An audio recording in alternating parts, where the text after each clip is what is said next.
बहुत अच्छा लगा जब स्वामी जी जो है मोहम्मद सल्लल्लाहु अलैहि वसल्लम के बारे में रिसर्च करते हुए बहुत हाई लेवल बात जो है बहुत आसानी तरीके से रखते थे। मैं उनको ये पूछना चाहूंगा, ये चेंजेस कैसा शुरू हुआ आपके अंदर? यानी आप पहले एकदम ऑपोजिट थे, वो जो किताब पहले जो किताब लिखे टोटली एंटी इस्लामिक था, बाद में अभी जो है आप एकदम पॉजिटिव अंदाज में, ब्यूटीफुल अंदाज में, बहुत सारे मौलवी भी आपको मैच नहीं कर सकते। पूरे मौलवी करके नहीं बोलता, बहुत सारे यानी उलमा में भी हर आदमी के पास जो है वो जो बोलने का तरीका जो है हर आदमी के पास नहीं हो सकता। तो उस अंदाज में आप जो बोल रहे हैं बहुत डीप स्टडी करते हुए आप लोगों के सामने आ रहे हैं। तो what is the transition phase, कैसा हुआ? ओम पूर्णमदः पूर्णमिदं पूर्णात् पूर्णमुदच्यते पूर्णस्य पूर्णमादाय पूर्णमेवावशिष्यते। ओम शांति शांति शांति। एक अखबार निकलता है उत्तरी भारत में, दैनिक जागरण, बहुत मशहूर, सबसे ज्यादा पाठक हैं उसके। उसमें एक लेख छपा था, दंगे क्यों होते। बल्लाज मधोक, जो बुजुर्ग लोग हैं उनको जानते होंगे बल्लाज मधोक को, उन्होंने एक लेख लिखा था और कुरान मजीद की कुछ आयतें दी थी। तो वो आयतें देखने के लिए कि क्या वास्तव में सही है कि नहीं, मैं इलाहाबाद में एक दुकान में गया और मौलाना फतेह मोहम्मद खान साहिब जालंधरी और मौलाना अब्दुल पारिक साहब की हिंदी का अनुवाद ले आया और उसमें हमने देखा तो वो कुरान मजीद की वो आयत वैसे ही मौजूद थी। तो मुझे लगा कि ये बात सही है और मैंने किताब लिखी, इस्लामिक आतंकवाद का इतिहास। बाला साहब ठाकरे को बहुत पसंद आई, उन्होंने उसका अंग्रेजी ट्रांसलेशन कराया, the history of Islamic terrorism के नाम से। बाद में एक सज्जन ने, अब मैं वहां आ रहा हूं कि मेरा सोच कैसे बदला। मुंबई के एक व्यापारी ने मुझसे कहा कि स्वामी जी आप जो काम कर रहे हो उसमें फंड की जरूरत है, फंड आपको नहीं मिल रहे, आप ऐसा करिए किताब इस्लाम पर लिखिए अमेरिका के लिए कि वास्तव में इस्लाम से अमेरिका को खतरा, तो आपको अच्छा खासा आपको वहां से रॉयल्टी मिलेगी, आपके सारे काम चल जाएंगे। लेकिन वो बड़ी किताब होनी चाहिए। उसको लिखने के लिए मैंने हजरत मोहम्मद सल्लल्लाहु अलैहि वसल्लम की जीवनी पढ़ी। जब जीवनी पढ़ी तो जो कुरान मजीद की आयतों को मैंने आतंकवाद से जोड़ा था कि इन आयतों की वजह से आतंकवादी बनते हैं, लेकिन जीवनी पढ़ने के बाद मुझे लगा कि ये आयतें आतंकवाद को रोकने के लिए हैं, आतंकवादियों को। सुभान अल्लाह। क्योंकि उनमें जो युद्ध का आदेश था वो आतंकवाद और आतंकवादियों के विरुद्ध था। तो मुझे लगा कि मुझसे बहुत बड़ी गलती हो गई, एक धर्माचार से ऐसी गलती नहीं होनी चाहिए। और वो गलती क्यों हुई, वो गलती का जिम्मेदार मैं नहीं था, उस गलती का जिम्मेदार अनुवाद करने वाला जिसने ये नहीं बताया कि आयत का मतलब कैसे समझे। किसी भी हम यहाँ जो गैर मुस्लिम भाई होंगे उनको मैं बताऊं कि आयत का मतलब समझने के लिए जरूरी है कि आयत क्यों और किन परिस्थितियों में आई। ये जब जानेंगे तभी सही अर्थ मालूम होगा। तो ये जानने के बाद मैंने एक दूसरी किताब लिखी, इस्लाम आतंक या आदर्श, यानी इस्लाम में आतंक नहीं, आदर्श ही आदर्श। और इसका हम दूसरा उदाहरण और हम दे रहे हैं क्योंकि हमने एक दूसरी किताब भी लिखी है। एक बार मैं जा रहा था, अभी थोड़े दिन की बात है, तो एक सज्जन से मेरी बातचीत होने लगी। मैंने कहा इस्लाम में आतंकवाद है ही नहीं। तो उन्होंने क्या किया, अपने मोबाइल में दिखाया एक इंटरनेट से कि आज से 100 साल पहले ब्रिटिश पार्लियामेंट में एक भूतपूर्व जो प्रधानमंत्री विलियम ग्लैडस्टोन थे, उन्होंने कुरान मजीद को लहराते हुए उसके बारे में कुछ नेगेटिव चीजें कही थी। तो मुझे बिल्कुल अपनी बात याद आ गई कि जैसे मैंने गलत समझा वैसे विलियम ग्लैडस्टोन ने भी गलत समझा, और उसके जिम्मेदार वो नहीं, अनुवाद करने वाले थे, क्योंकि उन्होंने सही अनुवाद उसको सही ढंग से एक्सप्लेन क्यों नहीं किया। तो मुझे लगा कि अब इस पर भी एक किताब लिखने की जरूरत है। तो मैंने एक दूसरी किताब लिखी है, कुरान जीने की कला। वो अंग्रेजी हिंदी में है, वो छप चुकी है जामिया नगर में जो जमाते इस्लामी के मरकज से छपी है। अंग्रेजी में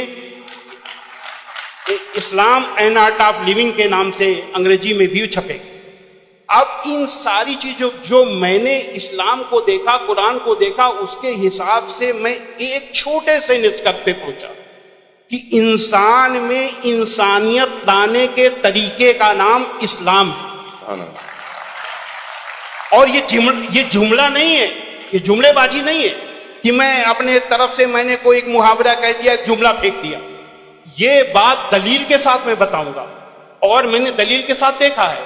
ये इंसानियत के दुश्मन है, काम, क्रोध, मद, लोभ, मोह, ये दुश्मन है। और कुरान मजीद में इन सब के लिए बहुत ही बड़ी बुराई बताया गया है और रोक लगाई गई है। पहले एक चीज हम काम को ले लेते हैं। काम यानी कि किसी भी महिला को, किसी भी औरत को अपनी बीबी को छोड़ करके, और दुनिया की जितनी महिलाएं हैं उनको अपनी मां, बहन, बेटी समझना, ये कुरान में बहुत ही सख्ती से पालन करने के लिए कहा गया है।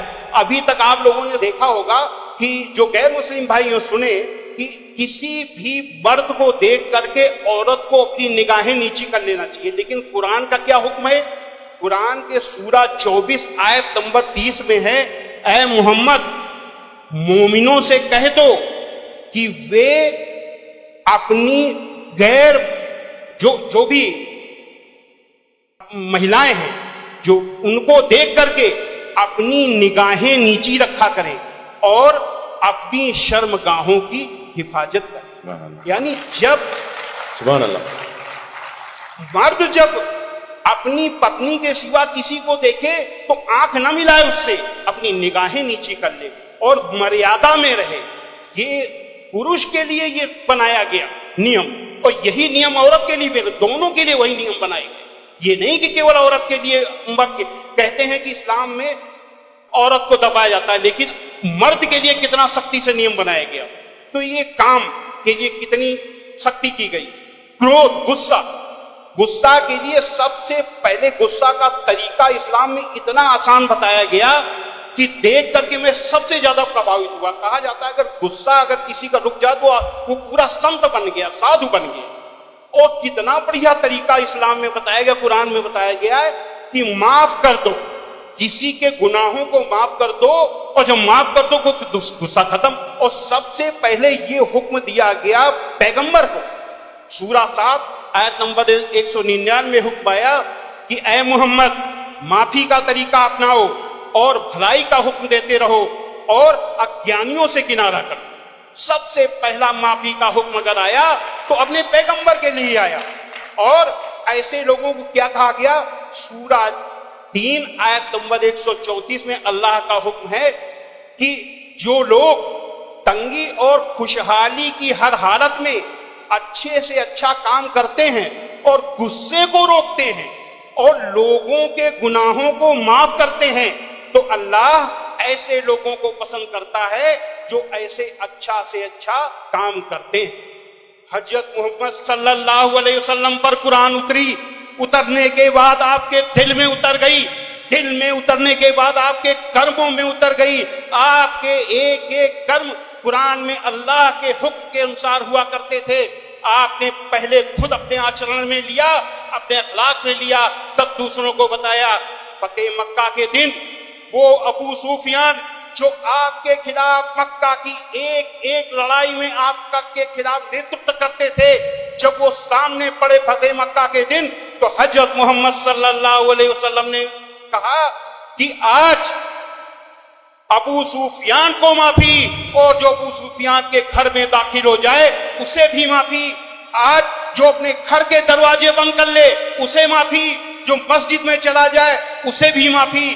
अब आप सोचिए, जिस मक्का में कदम कदम पे आपका विरोध था, कदम कदम पे आपके रास्ते पे रोड़े अटकाए गए, और जो 10,000 लोगों की फौज के साथ आप जब पहुंचे तो किसकी हिम्मत थी कि सामने होता? सारे के सारे लोग छिप गए। जब हजरत मोहम्मद सल्लल्लाहु अलैहि वसल्लम ने देखा कि कोई नहीं दिखाई दे रहा, तो बहाना बनाया माफी देने का। ये बहाना क्या बनाया कि जो यहां चला छुप जाए उसे माफी, जो वहां छुप जाए उसे माफी, जो वहां छुप जाए उसे भी माफी। यानी किसी न किसी बहाने सबको माफी, माफी, माफी और माफी। माशाल्लाह। स्वामी जी, आपको रोकना मेरे दिल में क्या है, ख्वाहिश तो नहीं है, मगर मैं पैनल डिस्कशन कंडक्ट कर रहा हूं अभी। इसलिए आपसे एक सवाल भी मैं करूंगा। मैं समझ रहा हूं आपके जो रिसर्च बहुत डीप है, फिर भी एक सवाल मैं आपसे पूछना चाहूंगा। अभी आपको ये रिसर्च होने के बाद क्या आपको ये लग रहा है कि मुसलमान जो आजकल के बहुत सारे मुसलमान जो है वो खुद जितना आपने रिसर्च किए, अक्सर लोग रिसर्च नहीं करें, क्या ये एक वजह हो सकता है? मेरे हिसाब से मैंने जो भी मसाइल यानी समस्याएं दुनिया में देखी हैं, उन सारी समस्याओं का पॉजिटिव हल कुरान मजीद में मौजूद है। बस देखने की जरूरत है। जो ईश्वरी किताबें होती हैं वो बहुत ही रहस्यमयी होती हैं, उनको समझना आसान काम नहीं है। उसके लिए तन और मन दोनों की पवित्रता चाहिए। केवल शरीर नहाया धोया ना हो, केवल शरीर की को पाक करने की ही केवल जरूरत नहीं है, मन को भी पाक करने की जरूरत है। जब शरीर और मन से पाक होकर के आप देखेंगे तो उसका राज समझ में आएगा, आपकी हर समस्या का हल कुरान मजीद में मिल जाएगा। और उसी नजरिए से आज का मुसलमान कुरान मजीद को नहीं देख रहा, इसीलिए समस्याएं पैदा हो रही। Thank you.